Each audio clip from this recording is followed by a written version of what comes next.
Good evening, everybody, and welcome to episode 8 of Meet the Judge. Tonight I am joined from Sweden by Moa Persson. Moa is FCI All Breeds judge. She's a very popular judge worldwide, very sought after, breeder and exhibitor of pugs, French bulldogs, and Labradors under Rosmix prefix. Um, and always very welcome and respected on the island of Ireland. Gokvel, Moa. Thank you. Thank How you for are a you? good introduction. I'm Well fine, deserved. thank you. And you? We're very well, thank Good. you. And as I start all my interviews off with, I know on this side of the world, or in Ireland and Europe, we've heard a lot of how Sweden has handled the pandemic. How are things now?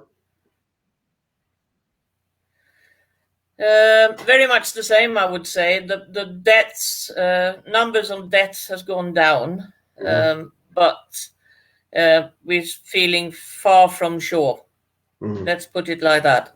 Okay. And they've eased up some of the rules from the government, but still you're not allowed to meet more than 50 people at a time, and you should be at least 2 meters from each other, etc. So, it's still a very much be alert. Yes. And no shows, obviously. Yeah. No shows. No. I don't think that there will be any shows in the year 2020 in Sweden. Okay. So that's just life, part of life. Yes, at the moment it is. It's a very strange new normal at the moment. And whether we return to how it was will be very interesting to see. But certainly in Ireland, it won't be till next year. Our council made the decision quite early on to cancel all shows for the rest of the year, which I think was probably the right decision. Which was a very, very good decision, I think. Because then people doesn't have to anticipate that something will happen. Yes. Yes. Okay, so Moa, starting off, what was your first breed and what drew you to the sport of dogs? My first dog was a pug. Okay. A black pug that Mr. Bertil Stedgren had. And Bertil was moved to Sweden in 1950. I'm born in 1951, and Bertil came from a tuberculosis hospital outside Helsinki. And my mother was on a rescue team. So he moved into the same apartment block as we were living in. And he had a poodle and a pug. So it was quite natural that it became a pug for me, because he said that he was operated on in mid-1951 and my mother was pregnant. So he said, if I survive this operation, can I be the godfather of the child? I was born prematurely, so there wasn't any christening, so he couldn't attend, but I've always considered him as my godfather. Okay. So he took me into the world of dogs, more or less. Okay. And what made you start showing them? He took me to dog shows because, I enjoyed it. And he had this white standard poodle that he showed a lot. And I called it the ghost dog because it was big and white. And my elder brother always told me ghost stories. So I considered, it must be a white poodle as well. And he took me to all the shows near Stockholm, where I was born and brought up. Okay. So and I met all the people and all the dogs. So I was, I was really trapped very early. You were born into it, nearly. I was more or less born into it, yeah. And what in your showing career, what's been the highlight?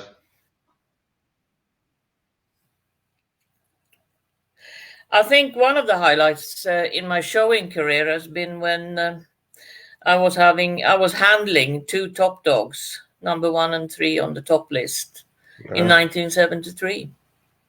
A French Bulldog and a Saint Bernard.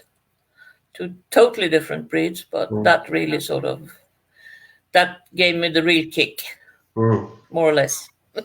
1 and 3, that's a big achievement. And I also have, and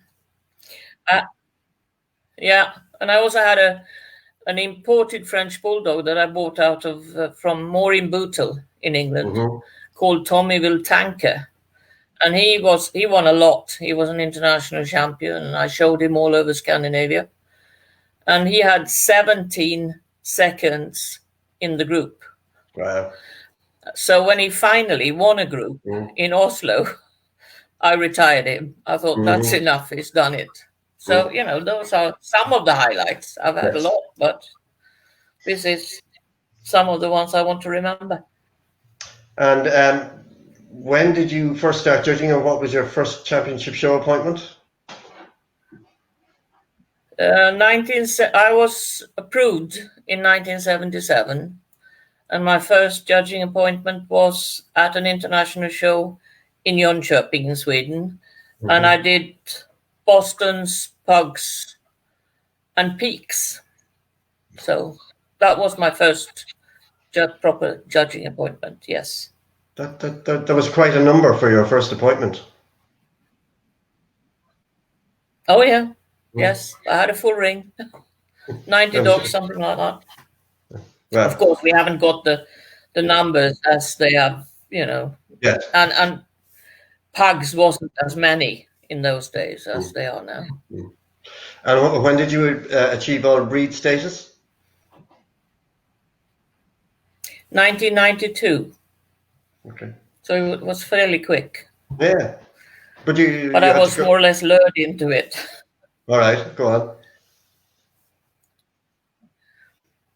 Because, I had some of my mentors was some of the top ladies in the game in Sweden, and they pointed at me with their whole hands and said, you have to apply for being a judge in 1977. And I wasn't really interested.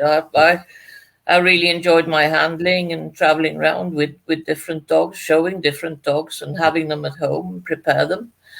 So, but they were the sort of ladies that you didn't say, no, I don't want that to. Okay. You would have been in great trouble.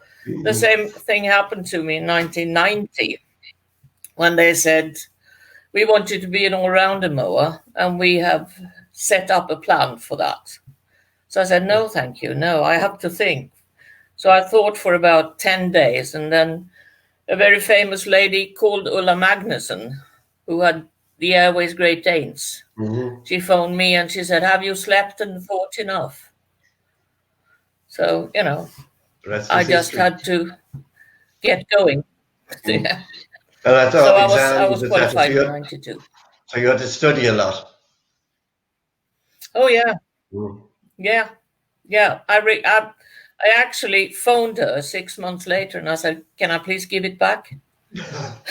I don't think I've ever read as much, and I like reading, as I did when I became an all-rounder. And how many countries have you judged in there? So, yeah. Oh, I started counted actually when you put the question to me, and I recounted. I think it's 34. Okay, yeah, that's quite a... So it's virtually covering most of the world. And of those 34, do you have a favorite country? My favorite dog country, by all means, is England. Okay. That's the great dog country for me. Not comparable with anything else. There might be good breeds and things like that, but England is the utmost dog country. Okay. Full stop. Yeah. Okay. Yeah. That's what I really enjoy. And do you have a favorite breed to judge? Aside from I of course enjoy my own breeds. Yes. Yeah, but I must say what I really enjoy getting in the middle of the ring with is a high quality Rottweiler. Okay. Rottweilers, I really enjoyed doing them some years ago, Limerick in Ireland, when I had a real good entry and really quality dogs.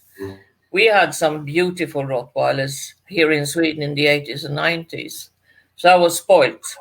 But that's a breed that I really sort of enjoy putting my hands in. Okay. And just as you mentioned Rottweilers, and just steering off questions for a little bit, there's a trend at the moment in Europe and elsewhere to almost double-handle Rottweilers and Dobermans. Do you think that's hurting the breeds? Do you like it? It's a difference between breeds and breeds, I think. If you've been a handler like I've been myself, you can do it, yes, and most people would hardly see that you do it. But in some countries, like if you're in a boxer ring in Italy, Spain, Portugal, it's terrible.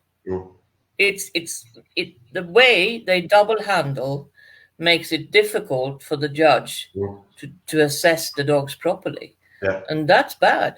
Yeah. And not necessary at all. I agree with you. I really don't approve of that. Yeah. And is there a breed you dislike What judging? did you say, Colm? I was agreeing with you. I think it's totally unnecessary. Yeah. Dislike and dislike, but there are breeds I try to avoid. Okay. Let's put it like that.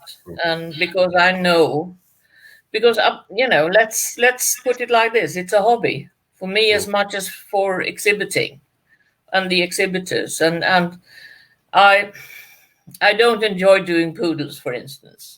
Okay. So I say no, thank you to judging poodles. Yeah, because of anatomy. I'm not a glamorous girl myself, so I don't get very impressed by well-presented dogs. I really want to put my hands into that coat and feel what's underneath it.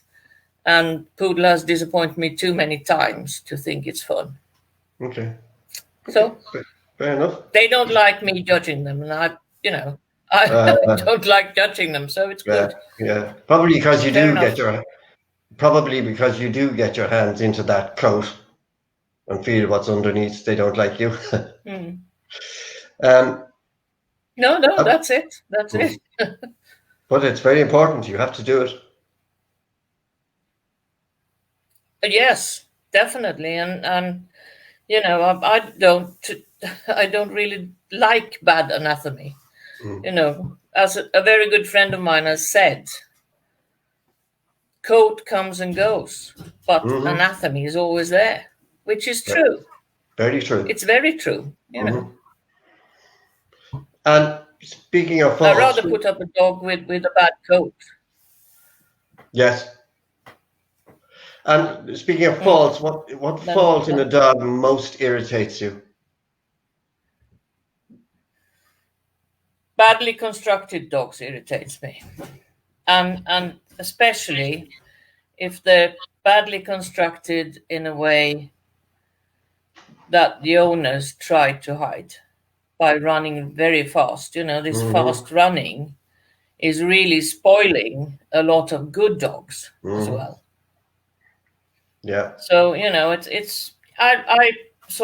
get ghost pimples, Colm, by going over a really well-constructed dog. And that's what I'm looking for, regardless of breed. It might be a Chihuahua, or it might be a Great Dane, or anything hairy. Yes, if it's there, it gives me ghost pimples. That's my day. And I agree with you. That's why we travel the world. Yes.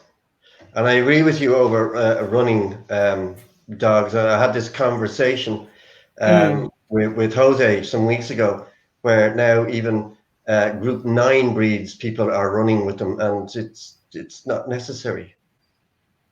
Yeah, it's ridiculous.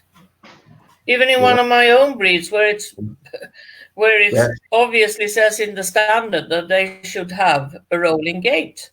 They run like mad. So the poor dogs that has the correct gait are not allowed to show it. Yeah, quite right. Sad, but true. And what's the best dog you've ever judged?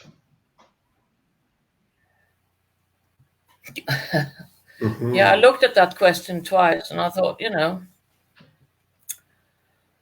I've had 5 dogs that I really sort of will never forget. The feeling of going over these 5 dogs, I will always remember. And the funny thing is they're 2 Maltese. Okay. One in Sydney Royal, which came from New Zealand, and a dog at LKA that I gave Best in Show to. These will always be there, and then it's a Doberman in Holland and this, that, the other. But I don't think, this might sound very funny, but I hope I haven't seen the best dog ever yet. That's why I keep looking. That's why I keep continuing to judge. Yeah, I'm out there hunting to see that dog. I've seen some really good ones throughout the years, but yeah, you may not have seen them yet. Might be one even better. No, that's true. Is there a dog that you've seen that you would love to have judged but never did?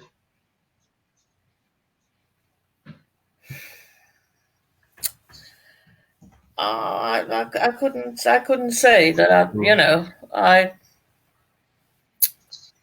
There's not one particular dog that I would say has sort of giving me that itch to put my hands over it. I've sort of enjoyed looking at it, but yeah, there's several dogs that I've never touched but really enjoyed from a distance. Yes. Okay. Yeah. And your what's your biggest judging achievement?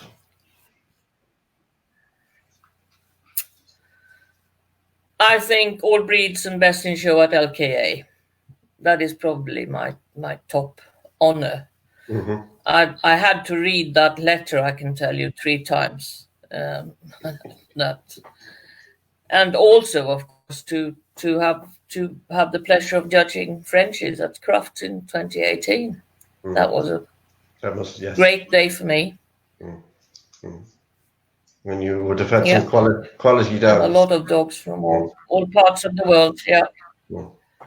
Yeah, I really enjoyed that. And okay, now here we go. What's your most embarrassing or funny moment? It's both embarrassing, but not as embarrassing for me, I think, as probably from the owner of the dog. It was more fun for me. I had, I'm a big girl, and I was judging Boston Terriers in a small show, an all-breed show in Sweden. And in the ring, in the open class, came this stocky, rather heavy and coarse Boston Terrier. Anything from that elegant black and white gentleman that the breed stand talks about. So when I got this dog on the table, I just went over. He had a beautiful head, and I went over him and tapped him on the back and, said, "You're as thick in the middle as myself." Okay. So the lady that owned the dog backed from the table, wide eyes, and looked at me, and she said, "Is it really that bad?" And the whole everyone round the ring, my stewards, myself, we fell over laughing. And then she realized what she had said. And it took her about 3 years, I think, to get over it, because every show she saw me, she came up to apologize. And I started laughing again. It was nothing. But she was like, "Is it really that bad?" So, fine. Did you give it an I think excellent? that's one of the funniest and one of the most embarrassing for the woman. Did you give it an excellent? So there are always moments. Mm. No, far from that. Far from that. But that's life. Yes. It's ups and downs. That's very good. I like that. Yeah. And when you started showing and when you started judging, who inspired you most? I had a fantastic mentor. I lived with Ola Segerström, with the Ola's French Bulldogs. Ola was not a mentor, I would say. She was, because she didn't like children to start Okay. with. But Bertil and she lived together, so I was there for more than 17 years. But in that house, it was sort of a gathering. Ola Segerström was clever in breeding French bulldogs and also clever in cooking. Okay. So there was a lot of committee meetings, and all the known dog people came for dinners and meetings and all the rest of it. And there was a woman called Sigun Litterin who had Sealyham Terriers and Labradors. That took me more or less under her wings, and she was a fantastic mentor. And very, she taught me a lot of different things and made me really interested in a lot of different breeds. Okay. And then we had Ola Magnusson, of course, that also took me under her wings. And I think a lot of them sort of meant that they tapped me on the shoulder when I did something good. And they also caught my ear and gave me a good wallop when it was needed. And that taught me a lot to be, respectful with what I was doing. Hopefully. Yes, that must have been quite a gathering. Oh yes, it was. It was. And I learned from a very early age to sort of sort out envelopes when entries came in for shows and all the rest of it. Yes, we've all been there. Packing the car. I've been there, yeah. People and which I'm very happy about because I've seen all sides of it. And young exhibitors, etc., don't need to do that anymore these days. But it was quite an experience. We used to do it here. Yes, and I always joke with Dan Eriksson, that you probably know who he is. Because he started very young as well. So I said, I started by shit shoveling, more or less. And I said, if there a competition, I said, you and I would be in the top, definitely. I'm very good at shit shoveling. I could join you too. So, yeah. Good. There's 3 of us, in other words. We'd start a club. So as an all breeds judge, and particularly when you have a lot of breeds to judge or a lot of exhibits to judge, how do you handle inexperienced exhibitors when they come into your ring, or inexperienced dogs? Usually people, you can see it in a distance that this person is new to it and the dog is new to it. And I always want to spend that extra time, because if a nervous person always makes the dog nervous and it doesn't get the correct chance to show itself the way it should be. So, I probably spend more time on these inexperienced people than I do with maybe my best of breed winner on the day. Yeah. Because these are hopefully to come back. The best of breed winner will come back regardless for another competition. But if you frighten, these dogs and the exhibitors, and I always said, I like dogs better than I like people, but I want to give everyone a chance, a fair chance. Yeah, absolutely. Yep. And when you started judging, what was the best piece of advice that you were given? Sigyn Littorin said to me when I qualified, and she phoned me to congratulate me, and she said, remember, Moa, she said, never to sell your soul.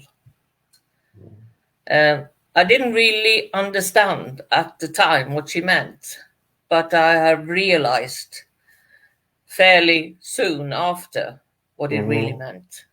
And that was a special situation. It was a pug breeder that showed a pug under me the first time I judged the breed in Sweden. And it was an ugly bugger, to tell you honestly. And I gave it a low grading.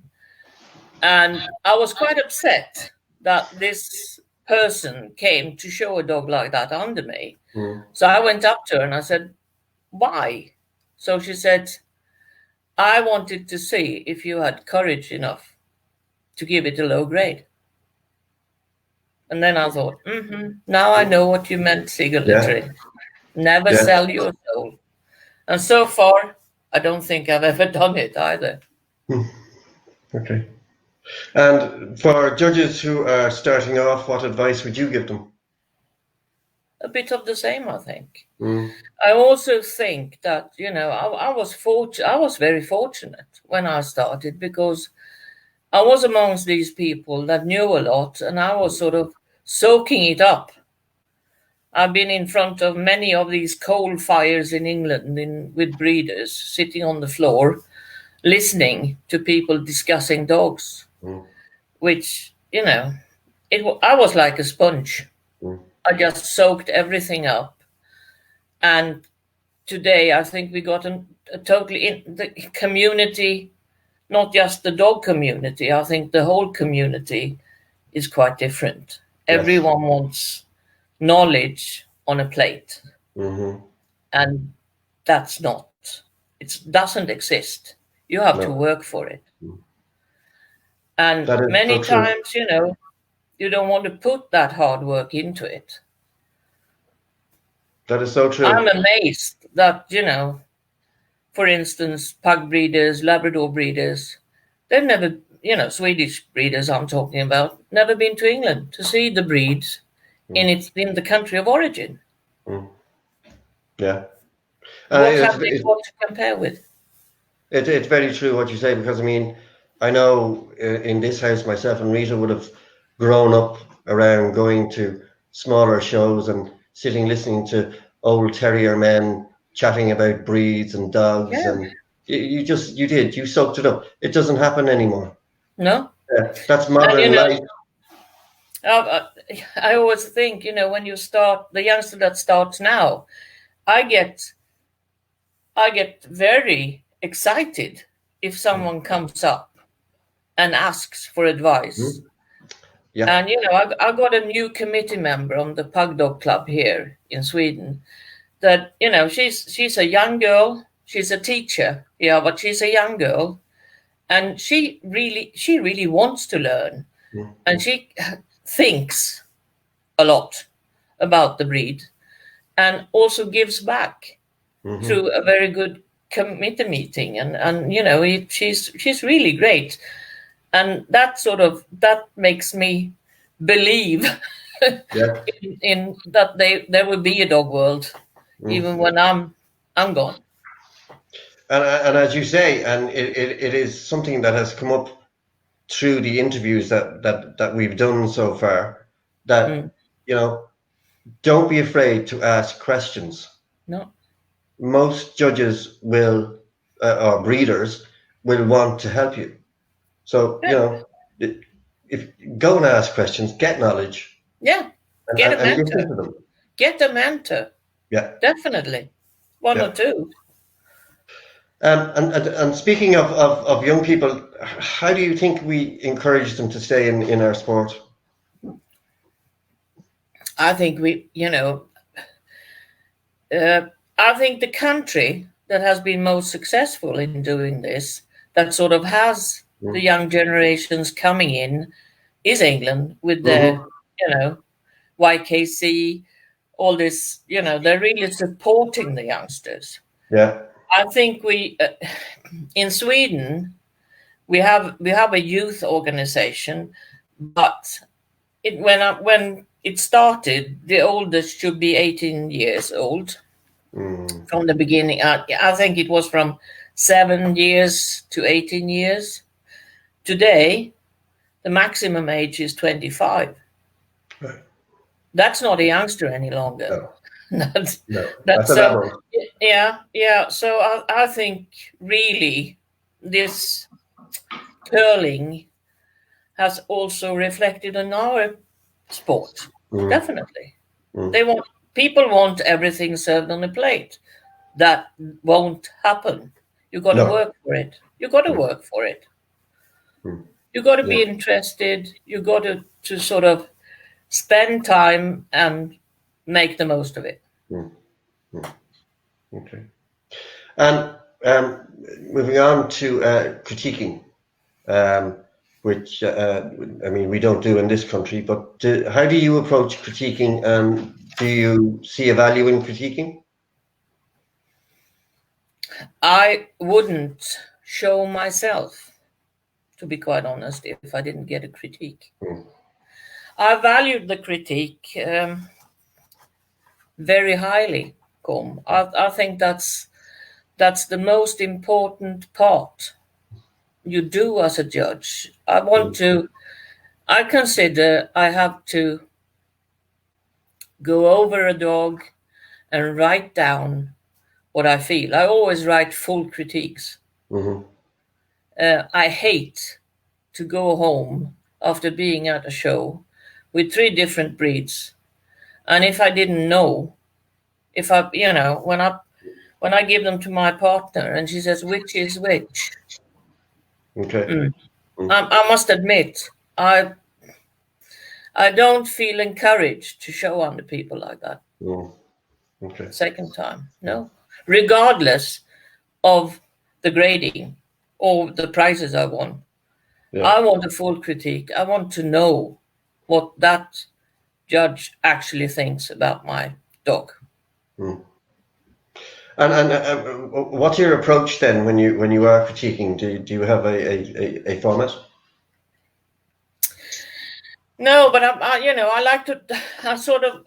I like to write a story about the dog that is in front of me. Definitely. Yeah. And I always put in some of the breed specifics. Like, if I do a Labrador, I always comment on the coat. I always comment on the tail and the rib cage, for instance, which is, I always says, on all breeds, there are 5 really important breed details. And you have to mention some of those in a critique. And when you are giving a dog a lesser grade, how important is it to mention why? Very important. Very important. I've received critiques which really should be for the best in show winner. Really? Yeah, when I got a plain grading. So, no, I think you have to tell exactly what is the main problem and why you grade it lower because of that main problem. Yeah. And CQs, whichever way you wish. CK, I think is, why do we need them? Excellent is excellent. CK was, before we got the new grading, was the excellent. Yes. So why should we have to have carbon paper? Excellent is excellent. It can't be any better than that, I think. Yes, with a CC or whatever. But I think if you grade a dog an excellent, you don't have to sort of do it again. Okay. And judges who are going away on their first international appointment, etc., what further advice would you give them when they're doing critiques? do it the way, we had some years ago, we had a marvelous advertisement for, writing letters. This is way back, and we had a bodybuilder guy with great long curly red hair and a big body like that, and he sits with a baby on his arm and he says, "Write down the way you talk." Mm. And I think, that's what goes through your head when you go over a dog. Write it down, please. Yeah. Yeah. Not just excellent dog moves well. Mm. Mm. We had a famous judge here, Jerry Sweeney, who was very famous, and he used to say that too. He used to say what you see. Exactly. And I thought that was exactly it. Just say what you see. And do you think judges these days? Do you think they understand the important role they have in influencing the development of breeds? Do you think they have a role? I think I have a role to say and grade and make a judging of an already made combination. I don't say I don't like to say anything about the future, and I don't think so in my own breeding programs. I watch nice dogs, yes, and I always think, how were they bred? So, and I know exactly what you say, because this is a modern way of thinking. If you look at pedigrees today, you have to have a champion in it, otherwise it's not useful. The best Labrador litter I ever bred, I found the father of it in a street. A man came walking with a yellow Labrador male in the street. And I stopped him and I said, "Please tell me where that dog came from." And that litter, I produced 3 champions. Wow. So, wow. It has, a non-champion can produce champions. Yeah. And let's put it like that, Combe. We see more bitches. Everywhere you go, you see more bitches. The bitch classes are bigger than the male classes. And I always think, in my own breeding thinking, if I see a couple of nice bitches that does well, and they are similar and they got things that I need, they must have a brother. Even if it hasn't been shown, it's the same family and the same genes. I've used dogs like that. Okay. With a good result.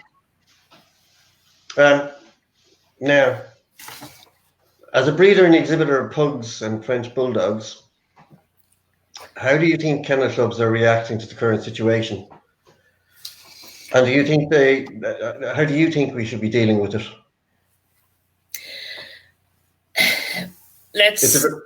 It's a very difficult question, but we all know what has started it, the animal rights activists.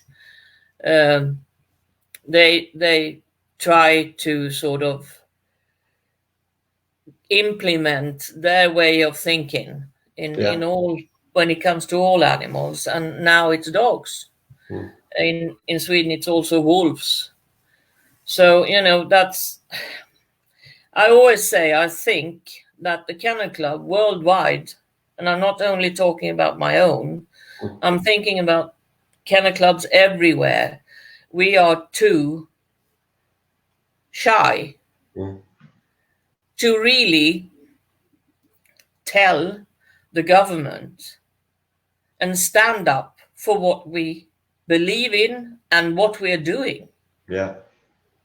Because what they've done in Holland is only going to mean that they get a lot of imported dogs instead of getting the good breeders to produce nice dogs and healthy dogs, Mm-hmm. because no sane breeder wants to produce something that is unsound. Yeah. Yeah. You're quite right.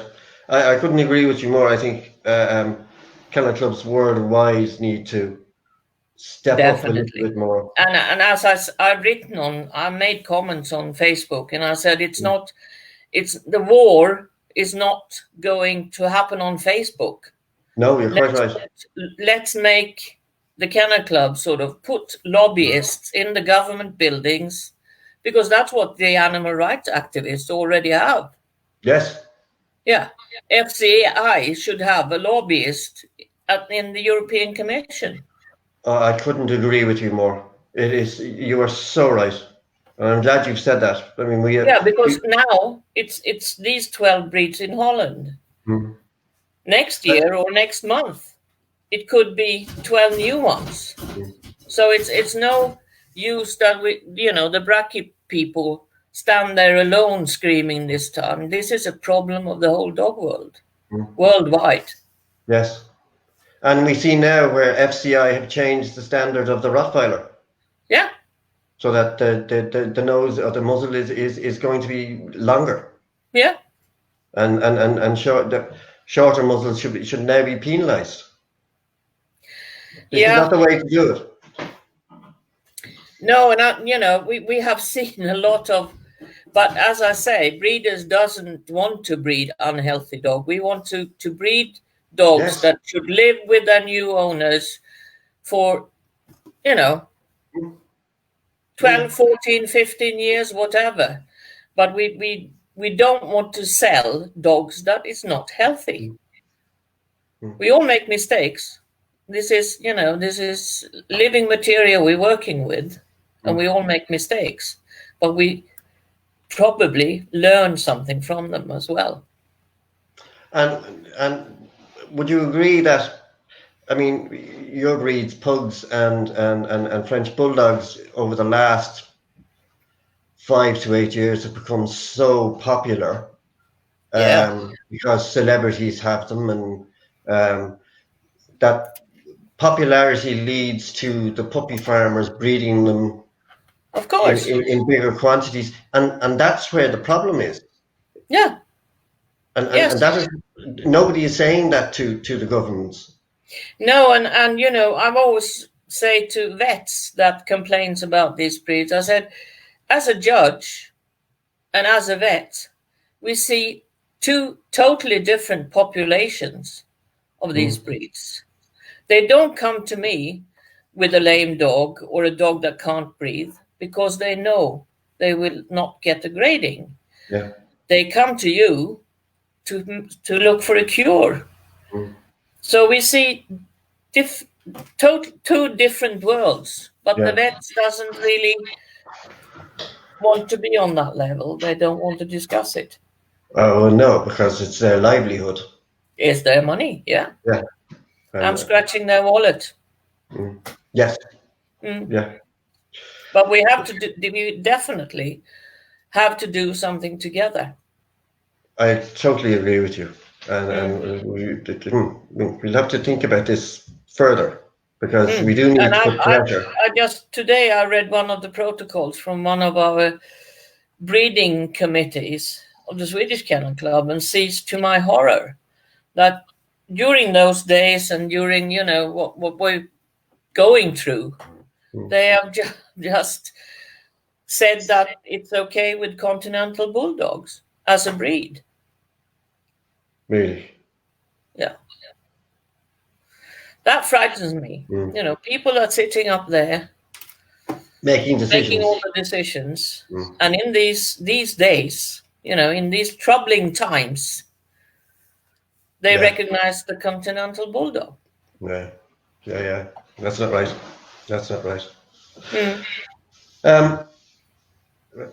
You're very honest, and thank you for that. That's me, Colin. Yes. I can't be anyway. And don't ever change. No. So, as somebody who's heavily involved in both, I know you're involved in breed clubs very heavily. and show societies. How important do you think it is for people to give things back to our sport? And do you think enough exhibitors realize this? No. I've been on breed committees for more than 50 years. Different stages from the board of the Kennel Club and downwards. I started as a secretary of a local kennel club when I was 14. And I've tried to give it up many times, Colm. I said, the younger people must take over. I've done my share. They last for a year or two. Yeah. They don't really want to give back. They don't realize how much work it actually is. I probably put in something between 15, 20 hours per week on my breed club. Yeah. And you're right. I don't think they realize how much work is involved, and it's worrying for the future because it's very worrying. When we're gone, what's going to happen? Thankfully enough, we won't know. You're so right. Yeah. Yeah. So, as a very popular judge and exhibitor, how much are you missing showing and judging? Or are you enjoying the break? I miss the dogs despite my own. My own gets too much. I think they actually think sometimes, but I miss the social bit with my fellow judges and exhibitors and speaking the same, we talk the same language, regardless of where in the world we have chosen to live. And that part I miss. Thank God for social medias, I would say, in these times. Absolutely. But yeah, my greenhouse gets more time. I read more books. My dogs get far too much time, they think, sometimes. But no, I think we have to sort of keep distance. We have to ride it out. We are absolutely. If people can ride world wars that last for donkey's years, we could do this in the dog world as well. That's a very valid point. Well, Moa, thank you very much. I have thoroughly enjoyed this. Thank you very much. Thank you for your honesty. It's refreshing. Yeah. And, that's me. But don't ever change. I won't, and I won't sell my soul. Thanks, Cole. My guest next week, who you mentioned earlier, is the one and only Dan Eriksson. We return to Sweden next week, and very much looking forward to chatting with Dan. Great. And in the meantime, I will watch him. Good. Take care, everyone. And to yours, and good night. Good night.